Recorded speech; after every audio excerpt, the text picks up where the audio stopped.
భారతదేశంలో ఆదివారం సెలవు ఎలా మొదలైందంటే మన దేశంలో ఆదివారం సెలవు అనేది ఊరికేనే రాలేదు.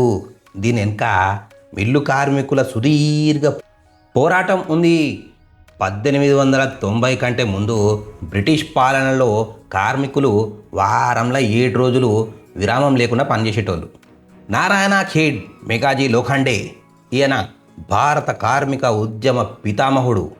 కార్మికులకు వారానికి ఒకరోజు విశ్రాంతి కావాలని, ఆ సమయంలో వారి కుటుంబంతో గడపడానికి 7 ఏళ్ల పాటు బ్రిటిష్ ప్రభుత్వంలో పోరాడిండు.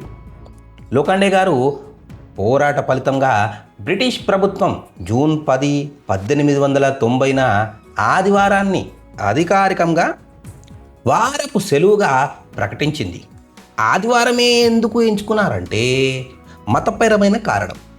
బ్రిటిష్ వాళ్ళు క్రిస్టియన్స్ కాబట్టి ఆదివారం ప్రార్థన చేసుకునేటోళ్ళు. మన భారతదేశంలో కార్మికులు ఆదివారాన్ని తమ ఆరాధ్య దైవమైన ఖండోబాని అంటే మల్లన్న, శివుణ్ణి పూజించుకోవడానికి పవిత్ర దినంగా భావించేటోళ్ళు. ఈ 2 కారణాల వల్ల ఆదివారం అందరికీ అనుకూలంగా మారింది.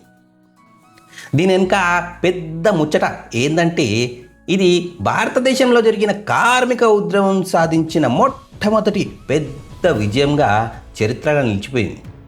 సెలవు అనేది యజమానిచ్చే బిచ్చం కాదు, ఇది కార్మికులు ఉండాల్సిన కనీస హక్కు అని పోరాటం నిరూపించింది. నేడు మనం హాయిగా జరుపుకుంటున్న సెలవు, ఆదివారం సెలవు వెనక నారాయణ, మెగాజీ లోఖండే వంటి మహానుభావుల కృషి ఎంతో ఉంది.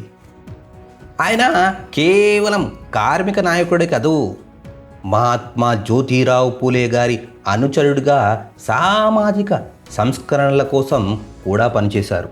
అందుకే ఆయనను మన భారతదేశంలోని కార్మిక ఉద్యమ పితామహుడు అని పిలుస్తారు.